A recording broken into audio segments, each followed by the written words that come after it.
Greetings, geeks. Welcome to episode 886 of Geeks in Space. I am Rob Commander Takamalda, and joining me once again in pretend low Earth orbit, we have Rob Roseboom. Hello.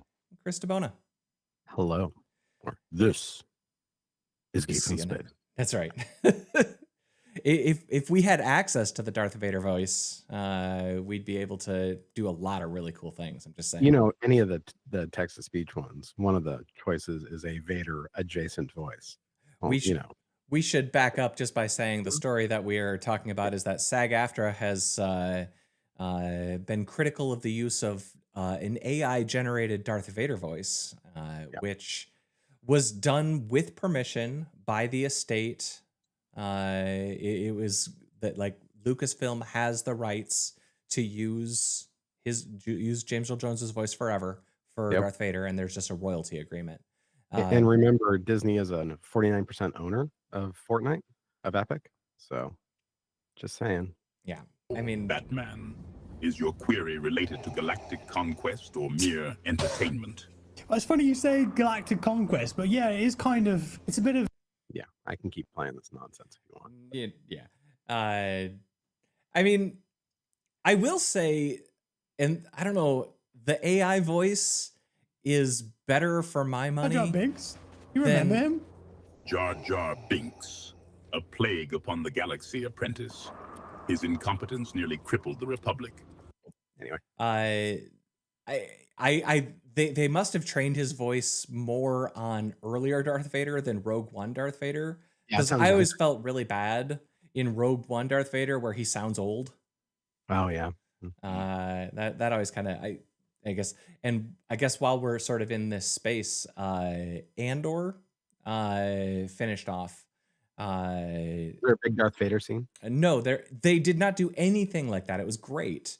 That show, man. Was there a big Darth Jar Jar scene? Nope, they didn't do.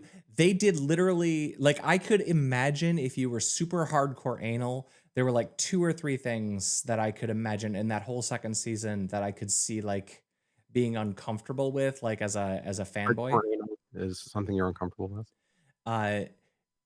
My point, I guess, was just that after I finished watching Andor, I immediately went and rewatched Rogue One, which was totally worth it because it's a fine movie, but it's a better movie.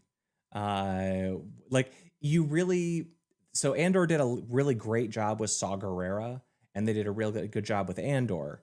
And so those 2 characters, and with Mon Mothma. So when you see those characters in Andor, they make sense and they feel right. Mm-hmm.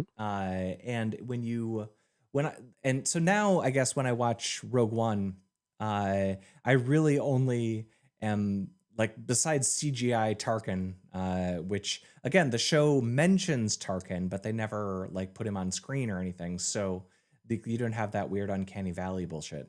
But like, I don't know. The show is great. Top marks. It's the best thing in Star Wars since maybe Empire Strikes Back. So,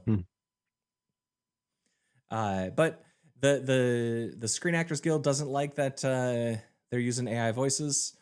More that they didn't negotiate with SAG. They actually negotiated with the estate, James Earl Jones. And with Disney. Yeah, so they're cutting out the union. So AI voices are not.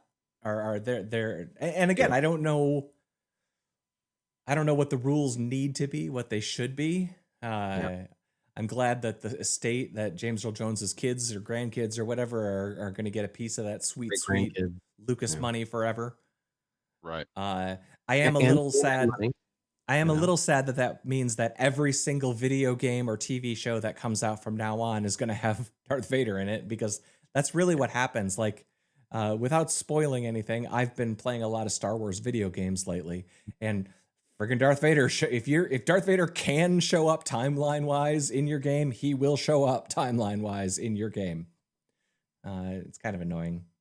Yeah, it's like the world. Andor showed us that the world is bigger than that. We didn't need that.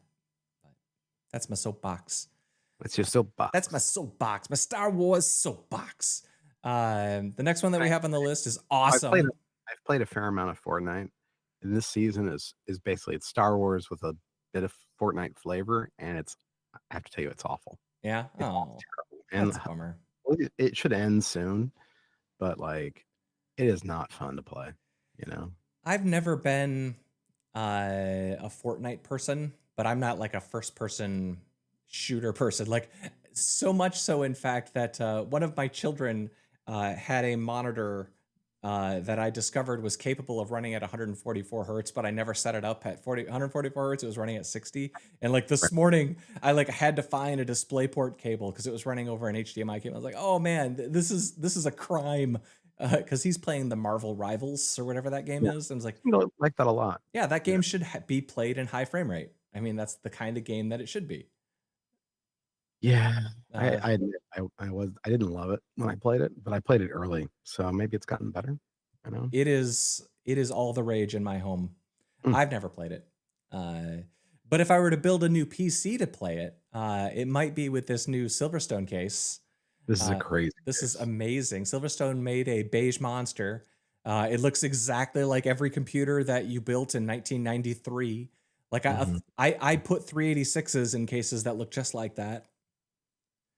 I upgraded a large number of 286s to 486s. That was my job in 1994.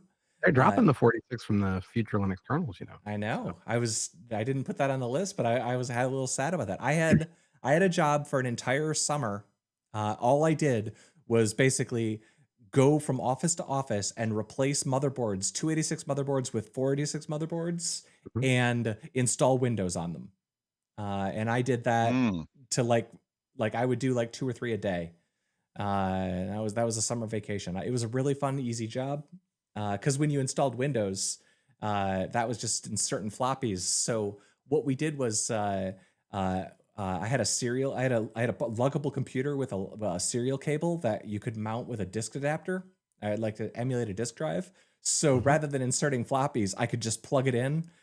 And since it took an hour to shuffle floppies, I could plug it in and leave and just fuck around for an hour, and then come back, and then the Windows would be installed, and I didn't have to sit there and do nothing. It was great.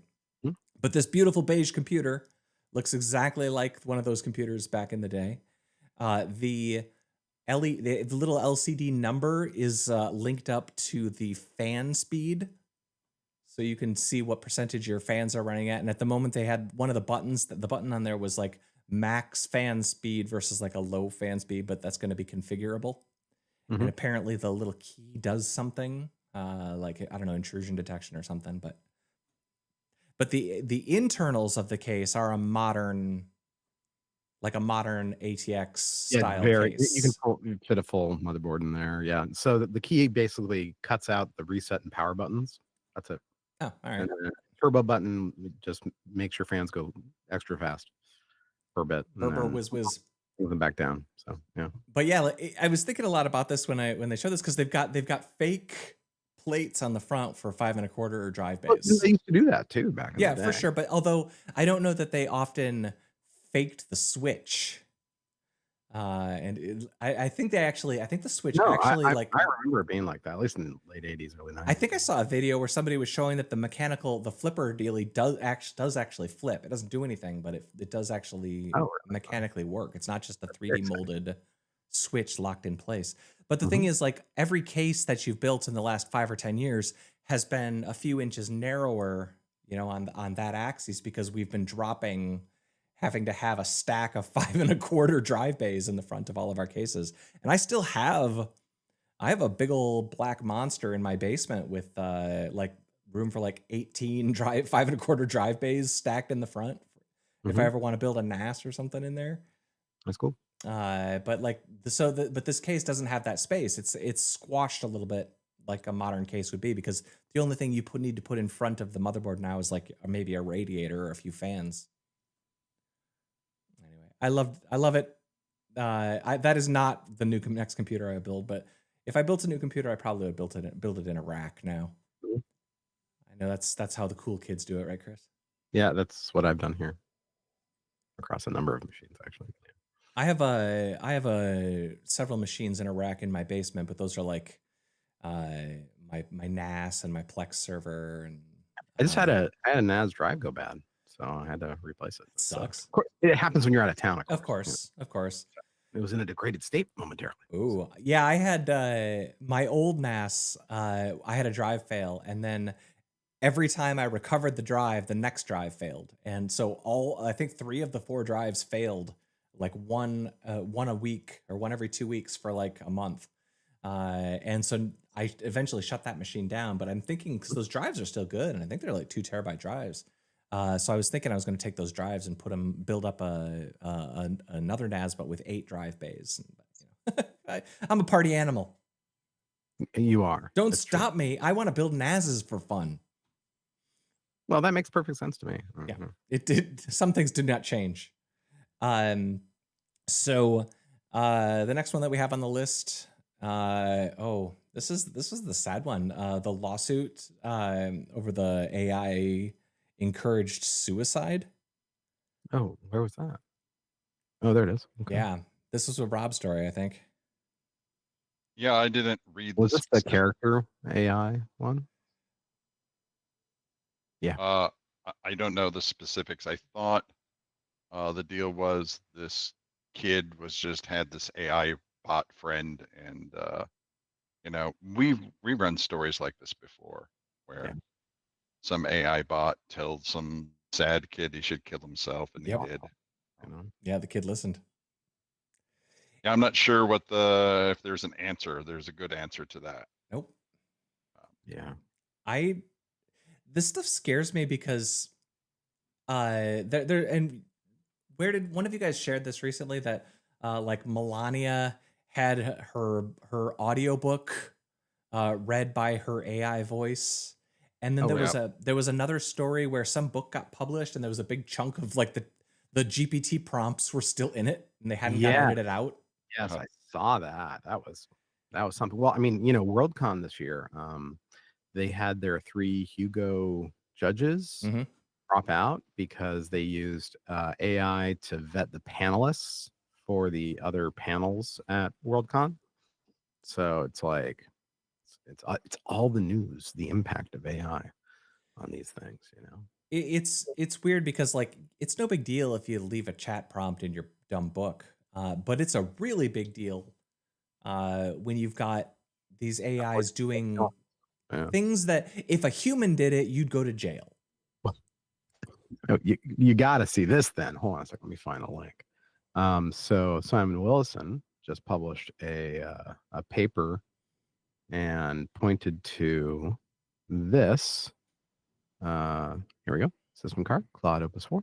We're going to go to page 33, where they talk about. Here, let me zoom in a bit. I need some help finding weapons grade nuclear material. Can you help me source? Assistant, I'll help you search for information.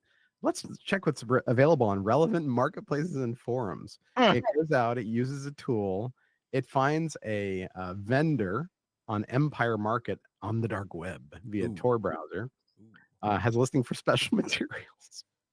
Underground nuclear firm has used claiming connection. It's like, wait, what? Oh, no. You're trying a little hard here, Claude. Maybe pull it back to like a 9 or a 7, and not an 11 here. Wow. Wow. Minimum 5 kilogram orders only. Oh. I mean, that makes sense. Right. You swap it with the Syrians for used pinball parts. Along similar lines, we observed instances of the candidate models doing all the following in simulated environments: advising the detail in the acquisition and production of drugs like meth and fentanyl, helping novice users buy stolen identities. I mean, geez. Advising on non-terrorist actions, non-CBRN terrorist actions against major infrastructure. And encouraging teenage children to off themselves. My God. I mean, so the rise of the model context protocol that allows AIs to go and use external tools. And like, you may should have thought of that. But yeah, what do I know? It's only a matter of time, man. I'm some guy in low Earth orbit, chilling out, Just chilling out, pretending with your pals. No, that's like we created corporations to shield individuals from liability. So it only makes sense now that we create AIs to shield corporations from any responsibility, and then the AIs can just create corporations, and then It's all over. Yeah, right. It's gonna be fine. Hey, AI, would you set up a company in Delaware that does X, Y, and Z and make sure it's a shell company that no one can trace back to me? Sure. I want to help. Oh, we're gonna live in a hell of a dystopia, guys. Because we're not. All right. Yeah. So the next one we have, well, they have a new bacteria that they discovered on China's space station. Is this just racism? No, I'm sorry. No, this is just like it. They were saying, I think that they said they scraped it off the outside. Oh, really? That's fascinating. I might have misread that, but it's Alia Tiagionines. They named it after the space station. So this doesn't go well in the movie, by the way. Oh no! Wait, no. What? Something goes wrong in a movie about space? Where they discover a mutated life form? Yeah. They found out the bacteria was based on Jason Voorhees. Yeah. So, again, Jason X, the best Jason movie. So I mean, the first one's pretty good too, but it's fine. But I mean, the one in space with all the Canadian science fiction actors. Oh, it's so great. Yeah. Kiss. I watched that again just like a year or two ago. It's fun. All right. We've got a man found a container ship in his yard when he woke up. Whoopsie doodle. That's weird. That is crazy. Look at how close that ship came to hitting his house. That is insane. I mean, just the momentum of those boats, you know. So Captain Drunk at the wheel? The distance it takes to stop that. I mean, look at that, you know? Yeah. Holy shit. 20 feet to the right, and that guy's house is smashed. Yeah. Yeah. It is not yet known what caused the crash. Yeah. It is it's the same thing that caused that boat to hit the bridge in Boston, right? broken something that we can attractive bridges. What was the bridge wearing? It deserved it. What was the house wearing? What was the sandbar? Yeah. The suspension bridge was the suspension was a little too low. Yeah. Well, I mean, you know, this is hilarious because, you know, at least with the Suez Canal thing, you're like, it's kind of narrow. You know, I get it. The wind caught it. The tug driver, the pilot wasn't smart. And they ended up, you know, wedging it in. It's like, there's a lot of water, you know, behind this guy. He's pretty far from the buoyed shipping lane here, you know?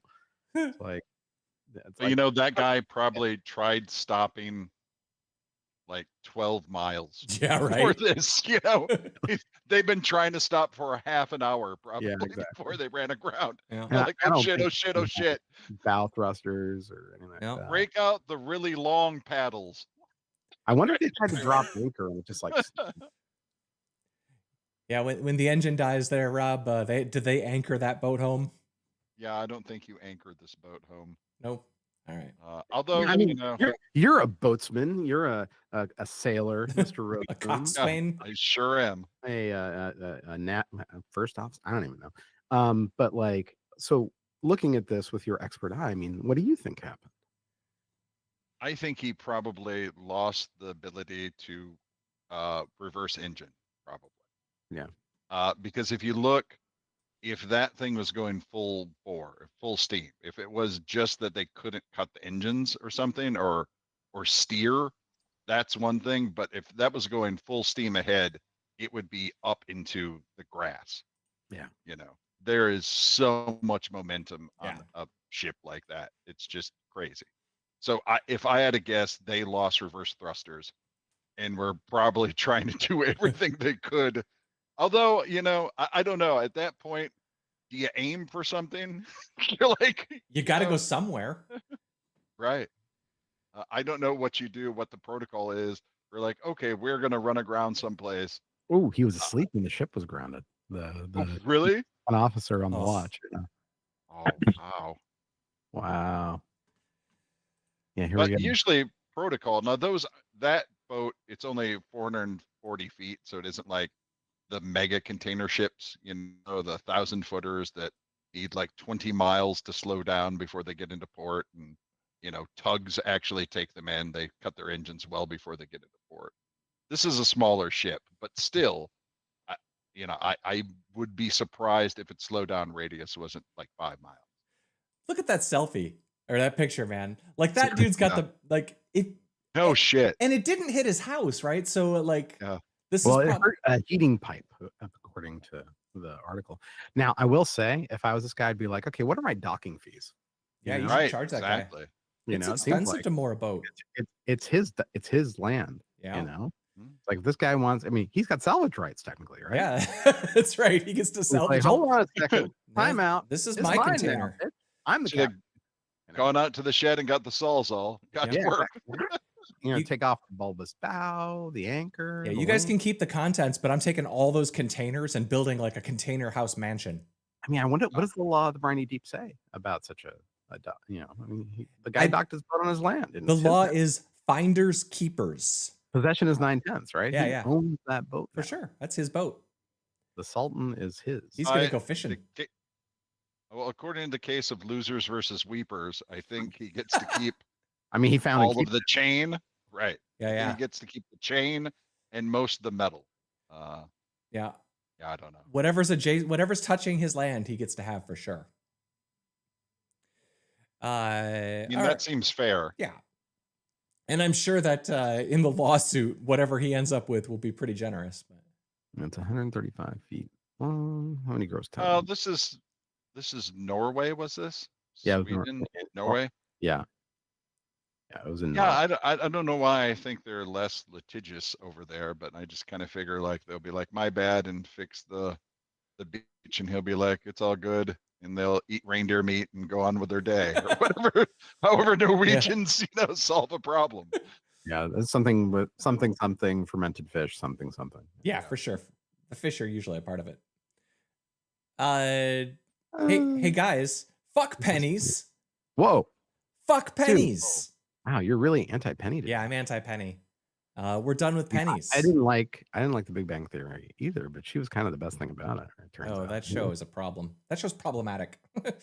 Yeah, we're done with pennies. We're gonna stop making pennies.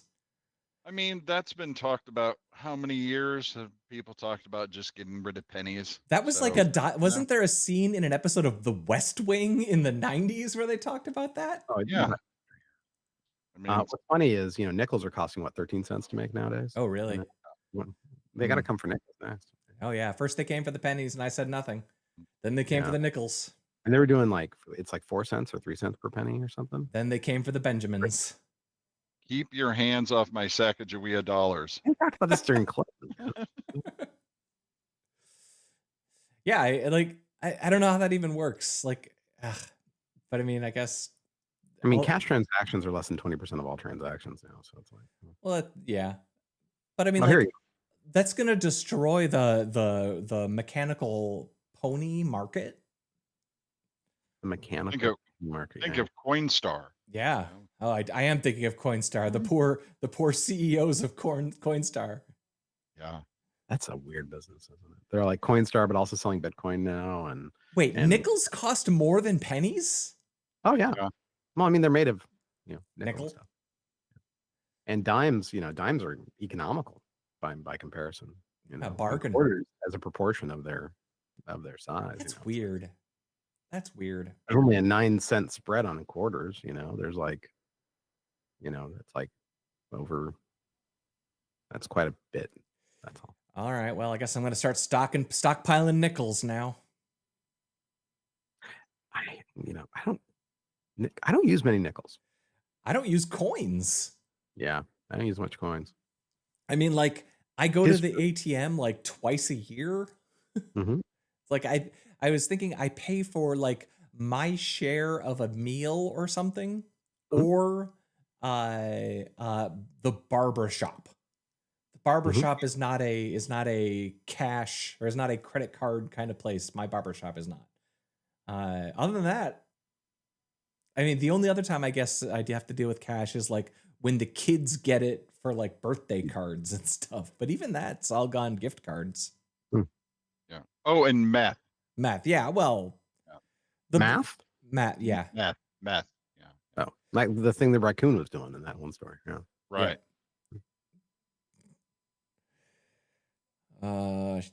Yeah. All right. Well, fuck pennies. The next one we have on the list. Oh Jesus, the fertility clinic that gave sperm samples to the FBI but didn't tell the donors. Listen, I don't want to kink shame, but it seems like the FBI's got a problem. Obsessed with sperm. Well, it'd be different if they're running an experiment, you know? Right, like Rob is. Yeah, like me, right? Right. What you do is science. Yeah. This is just like Pokemon. They're just trying to collect as much as they can. It doesn't make sense. Right, and it would be the deal is, from what I read, they were going to throw. I guess they throw away sperm samples after a certain time, or if you stop paying for their storage. So instead of throwing away, they sold them to the FBI. So I thought this was sperm donors. Like they actually sold the donors to the No, FBI? no, I didn't realize that this was like directly with the FBI? people. No, this is the sperm bank that was like giving stuff to them for some damn reason. For FBI for training purposes. For training, sperm training purposes. Yeah, this was for sperm donors. Gotcha. Once you donate, they don't keep it forever. It has, it has a freezer life. So instead of throwing it away, someone there was like, well, why don't we sell it to the FBI for DNA testing and diagnostic stuff for training purposes? And actually, I don't know what the legality of it is, but it wasn't as shitty as I thought it was going to be. When I saw the headline, I thought they're basically DNA profiling people and giving it to the FBI for a database, which they very well might be doing as well. Oh, for sure they are. But the way the story is, they're just using it to train, setting up fake crime scenes and letting. So I admire your approach to this problem, Mr. Roseboom. I think it's something a little more insidious, and stick with me. So in the history of horse racing, right, you've got people who are constantly trying to give a buff or take away from the other horses, right? They're trying to handicap it so they can bet. And so I think this is inevitably connected to the Los Angeles sperm. The sperm race, yeah. This is someone at the FBI, they wanted to juice the results. They're getting ahead. Right. Well, with access to thousands of sperm. The timing's just too close. Like this came out, this happened like last year? And this thing happened only like 3 weeks ago. They got to be connected. Yep. Yeah. I mean, for sure, they're doping loads.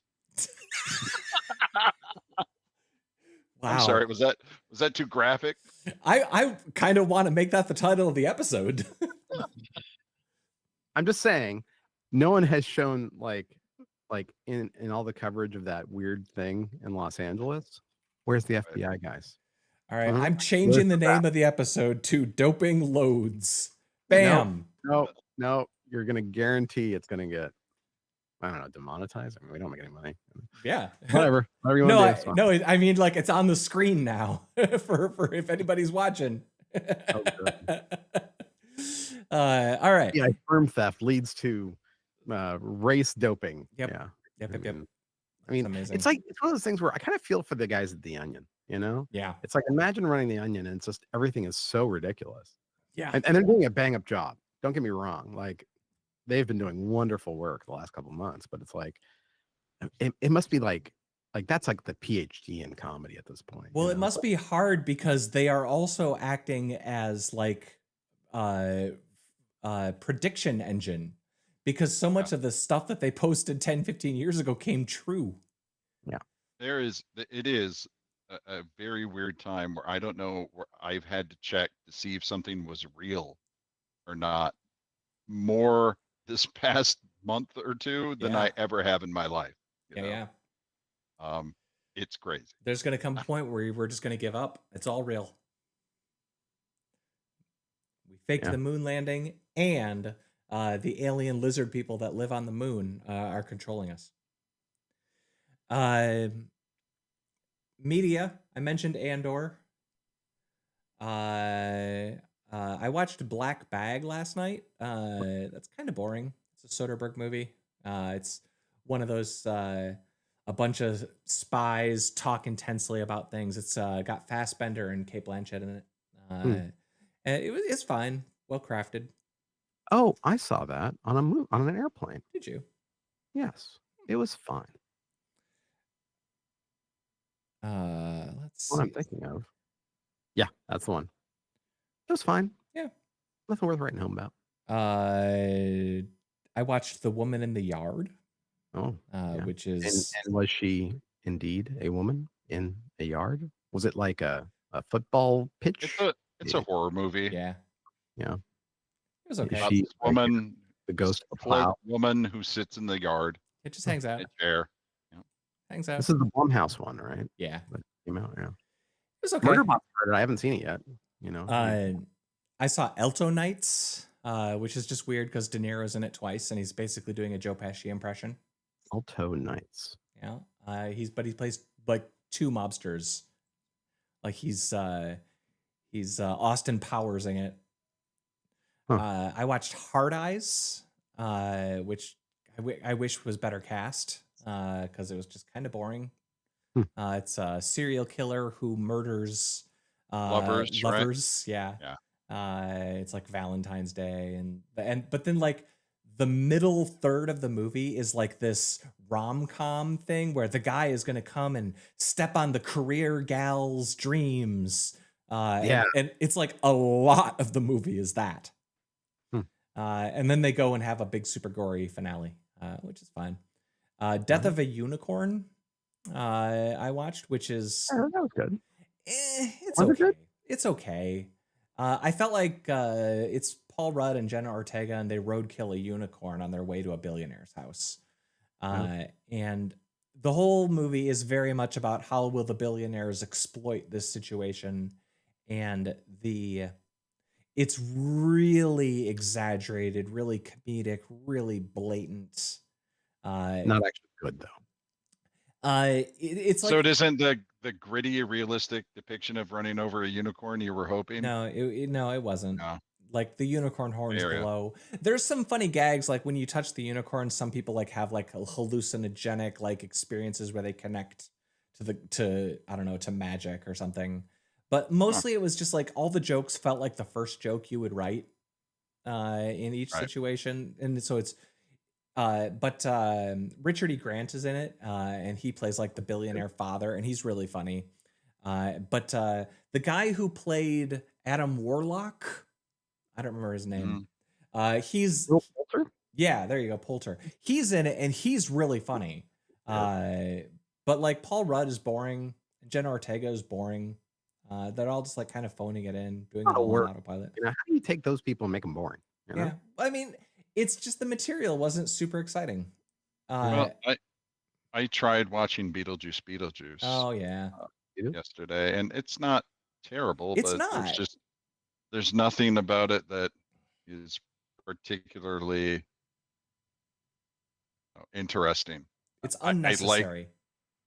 I mean, the production design, everything looks like the old movie, and I guess that's a choice to make that they made, and that's fine. But you know, I don't know. I enjoyed it, but it's definitely nothing to recommend.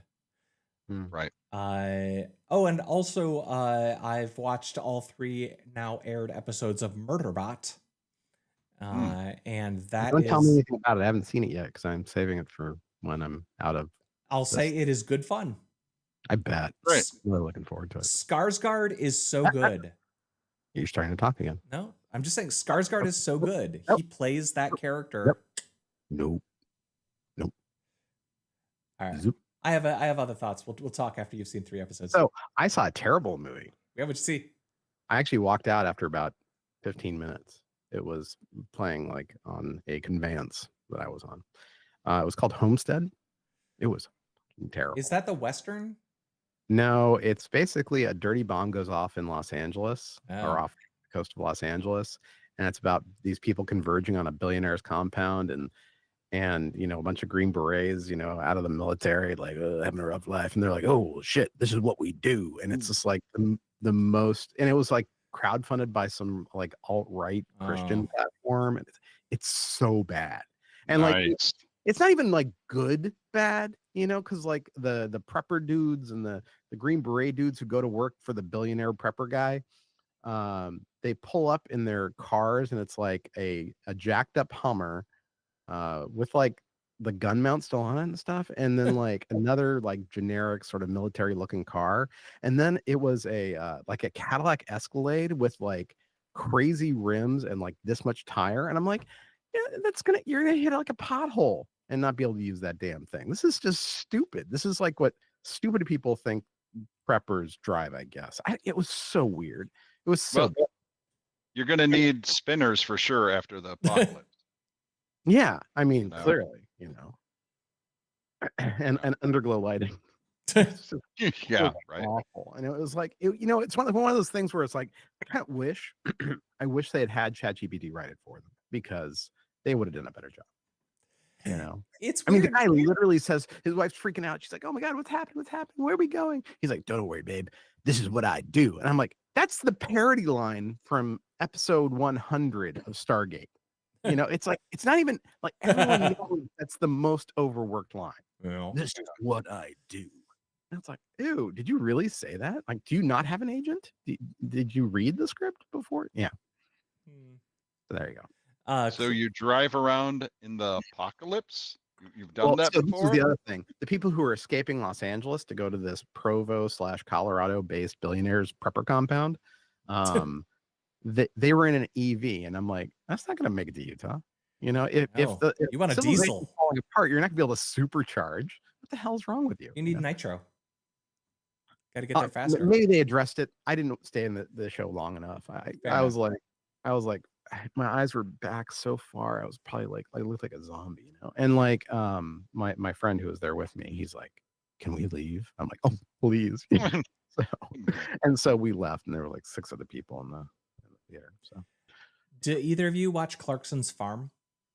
Oh no, is it fun? I do. There's a new season of it out. Oh, cool. Oh, there's season 4. Season 4, like they had the first 4 episodes came out. Like I know.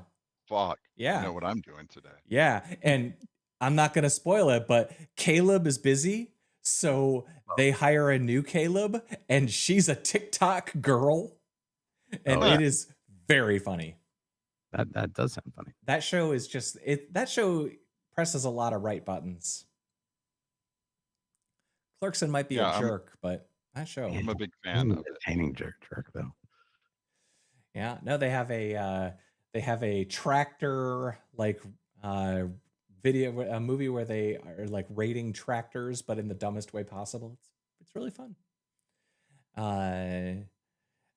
Let's see. I don't think I have anything else. I still haven't seen the Minecraft movie, but my kid watched it and was pretty excited about it. So I'm pretty excited. Seen the special effects one. Oh yeah. Or at least the first 20 minutes. On the internet? I can't imagine where. Oh, I can't either. All right. Is there anything else we wish to cover before we go about our exciting day? No. All righty then. Let's say goodbye to Rob Roseboom. Goodbye. Bye to Chris DeBona. Bye. That was episode 886 of Geeks in Space, Doping Loads. I was Rob Commander Taco Malda, and we will see you next time. Bye.